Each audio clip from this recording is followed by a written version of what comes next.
Hi friends, welcome to Markets Guruji. Today we will be discussing about the IPO of CDSL, that is Central Depository Service Limited. As you all know, the promoter of this company is Bombay Stock Exchange, and this company is basically based in Mumbai, and it is doing the business of holding securities in dematerialized form, that is in electronic form. This CDSL was formed in the year 1999. Where during that time, what happened? There came a rule that all the securities should be held in the dematerialized form.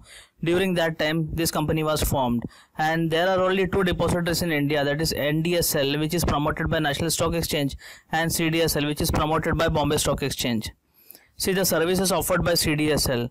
They provide some type of services for corporates, insurance companies, for depository participants. I will tell you everything about that. See, what CDSL does is that for depository participants, they offer dematerialization of wide range of securities such as equity shares, preference shares, mutual funds units, debt instruments, and government securities. And for corporates, what they do is that they issue credit securities to shareholders demat account, such as bonus issue and all. And for insurance companies, what they do is that they maintain the details about the insurance holders, the policy holders in their database. And in other service, what they provide is that they provide service like e-voting, e-locker, preparation of wills for succession and all. And see the objective of this issue. The basic objective of this issue is to provide exit route to some stakeholders. And if you see the positives of this company, the company has a stable revenue, that is a guaranteed business. That is, they get a fixed annual charge from all these companies that are providing service, which are taking the service from this company. And the company has a very senior management, and it is a consistent dividend payer, and it has a very high growth and high profit margin business. See, the subsidiaries of this company are CDSL Ventures and CDSL Insurance Depository. What CDSL Ventures that they do is that they provide service like know your customer. As you all know now, it is mandatory that all the mutual funds, all the companies, they have to maintain the customer details and all. So what service they provide is that they provide service like customer profiling and record keeping for all the leading mutual fund companies in India. And what CDSL Insurance Depository does is that they keep insurance policies of policyholders in electronic form.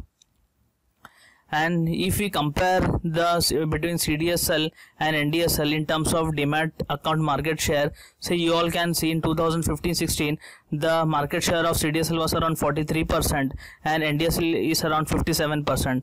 And coming to the revenue of CDSL, they get around 33% of their revenue from transaction fees and around 42% of their fees from annual fees. That is the annual fees that all these companies give to them, and other charges like e-voting and all, they derive the revenues from this particular category, that is around 25%.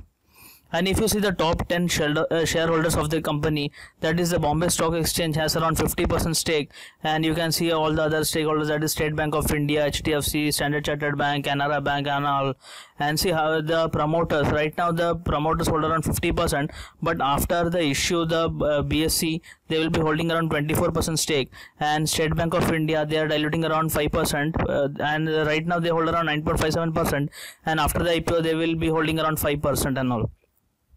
See, coming to the financials of this company, in FY12 the revenue was around 120 crore and net profit was around 55 crore. And coming to FY16, you can see the company did a revenue of around 139 crore and net profit around 74 crore. See, the profit margin is around 50%. Around 50% you can see the profit margin, and it is a consistent business. See, even if the revenue is 140 crore, the net profit is around 74 crore. In 6 months of FY17, the revenue was around 87.63 crore and net profit is around 39 crore. You can see the consistency in the business of this company. And coming to the EPS, that is standalone average weighted is around 4.8 and consolidated is around 5.73.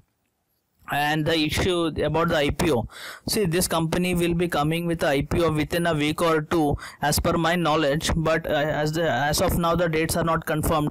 Whenever the dates are confirmed, I will be putting all the details in my description box, and right now what all details I have, I will give all this information to you. That is, the face value is around 10 rupees per share, and the equity shares offered is around 3.5 crore, and the equity shares prior to offer and after the offer is around 10.45 crore, and the issue constitutes around 32.98% of the post paid up capital.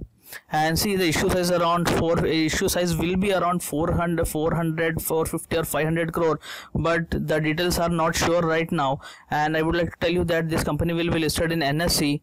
Hope you all like this video. Thank you, friends.